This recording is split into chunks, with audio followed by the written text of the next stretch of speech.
जितने आस्था चैनल पर कथा सुन रहे हो, जितने फेसबुक और यूट्यूब पर सुन रहे हो, बहुत सावधानी से सुनना। 2 बार पशुपति व्रत कर लिए आपने, ये कर लिया आपने, प्रदोष कर लिया आपने, सोमवार कर लिया आपने, सारे अनुष्ठान कर लिए, बहुत सारे उपाय भी करे। तो सोमवार के दिन भगवान शंकर को अगर जल चढ़ाया जाता है तो हमारे घर में शीतलता का अनुभव होता है। जिसके यहाँ लक्ष्मी नहीं टिकती हो, पैसा घर में नहीं आता हो, बहुत चिंता लगी रहती हो, लक्ष्मी से जुड़ी हुई, व्यापार से जुड़ी हुई, पैसा आ ही नहीं लिया, बहुत मेहनत कर रहे हो, बाबा से निवेदन तो करो। क्यों भटक रहे? सारी दुनिया में जाकर बोलिया है, जगह जगह जाकर प्रार्थना कर ली, निवेदन कर लिया, तो भी तुम्हारा अगर कोई काम ना बने। शिव कहते हैं बेलपत्री का मात्र स्पर्श, जब बेलपत्री चढ़ाने वाला डंडी को पकड़कर चढ़ाता है, मैं समझ जाता हूं कि ये कहीं ना कहीं चिंताग्रस्त है। जब बेलपत्री चढ़ाने वाला मध्य भाग को पकड़कर चढ़ाता है, मैं समझ जाता हूं कि इसकी ग्रह दशा के अंतर्गत घर में इसको चिंता बहुत है। जब बेलपत्री 2 पत्तियों का स्पर्श कर कर चढ़ाता है, मैं समझ जाता हूं संतान के रोग और बीमारी का तकलीफ है। जब बेलपत्री बीज की पत्ती को पकड़कर वो मुझे समर्पित करता है, मैं समझ जाता हूं इसको वैभव और धन की कमी है। जब बेलपत्री थोड़ी सी भी गीली होती है, जब वो चढ़ाता है, मैं समझ जाता हूं कि इसके तन में कोई रोग समाया हुआ है, बेलपत्री में कोई टूट पीछे रह जाता है और ये समर्पित करता है। मैं समझ जाता हूं अदालत का कोई केस चल रहा होता है। बेलपत्री का मात्र एक स्पर्श तक बता देता है कि बेलपत्री चढ़ाने वाला किस भाव से बेलपत्री चढ़ा रहा है और चढ़ाकर महादेव ने उसको कैसे स्वीकार करा। ये तक हमारा स्कंद पुराण, लिंग पुराण और शिव पुराण बता देता है कि बेलपत्री चढ़ाने का तरीका क्या। जो व्यक्ति बहुत ज्यादा गरीब हो, बहुत कंगाल हो, लक्ष्मी नहीं आ रही हो, बहुत तकलीफ में हो, कर्जा बहुत ज्यादा हो, उसको कुछ नहीं करना।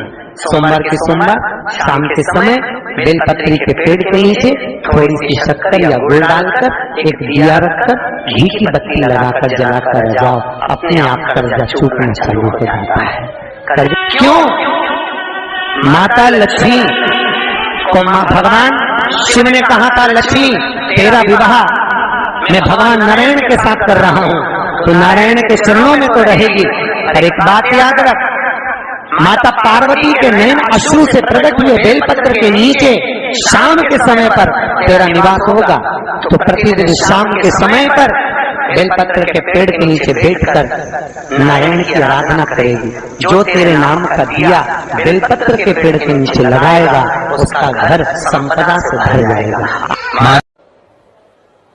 सारी दुनिया में जाकर बोलिया है, जगह जगह जाकर प्रार्थना कर ली, निवेदन कर लिया, तो भी तुम्हारा अगर कोई काम ना बने, तो एक काम जरूर करना।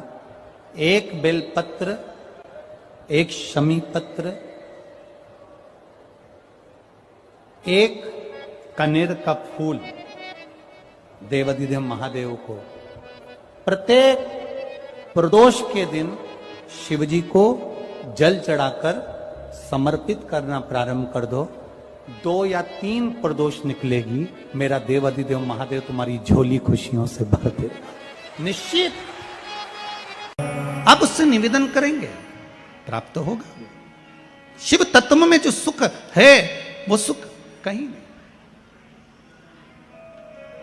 मात्र शिव मंदिर में झाड़ू लगा रही हैं अहिल्याबाई, साधारण सा भाव है, केवल एक झाड़ू। कई लोग कहते हैं महाराज जी आप कहते हो मंदिर में जाकर झाड़ू लगाओ, पोछा लगाओ, तो जो हमने मंदिर में रख रखा है स्वीपर आदि कादिक, जो भी सेवा करने वाला है, काम करने वाला है, वर्कर है, वो कर रहा है, तो हम क्यों करें? अरे भाई एक बात याद रखना, आप सबसे पूछना चाहूंगा, आप लोग कहते हो कि मंदिर की सफाई जो वर्कर रखा है उसे करना चाहिए, मंदिर की सफाई जो पुजारी रखा है उसको करना चाहिए। मैं आपसे पूछना चाहता हूं कि आपके घर में जो तिजोरी है, दिवाली पे उसकी सफाई कौन करता है? नौकर करता है? अरे बोलते तो जाओ। नौकर करेगा? नहीं। वर्कर करेगा? नहीं। स्वीपर करेगा? नहीं। तिजोरी की सफाई कोई दूसरा नहीं करता, तिजोरी की सफाई हमें करना होती है।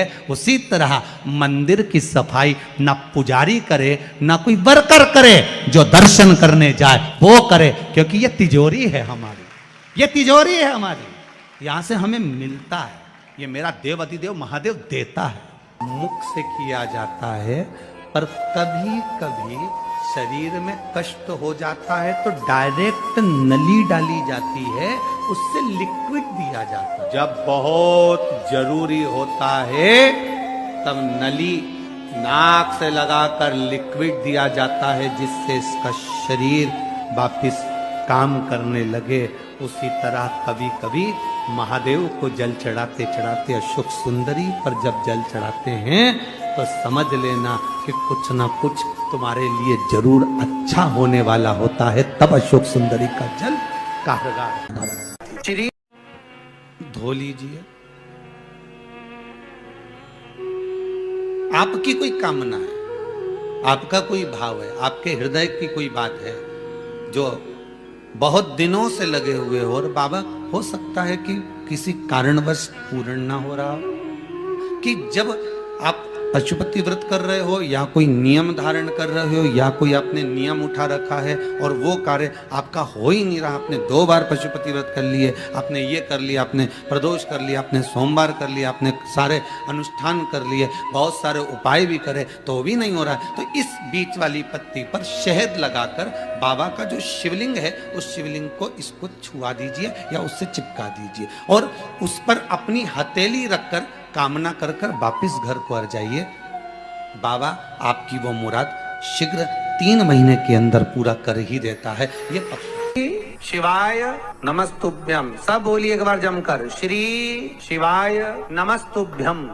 प्रैक्टिकल जरूर करना, कहीं सियोर वाला महाराज झूठ तो नहीं बोल रहा। शास्त्रों की बातें हमारे जीवन में हमें सुख प्रदान करे। श्री शिवाय नमस्तुभ्यम। दर्शकों, हर हर महादेव। स्वागत है आपका अपने YouTube चैनल में। दर्शकों, इस वीडियो में आपको पूजनीय पंडित जी बहुत ही विशेष उपाय बताए हैं। दर्शकों, जो भी हम आपको उपाय बताते हैं पूजनीय पंडित जी की कथा सुनकर समझकर आपको समझाने का प्रयास करती हूँ।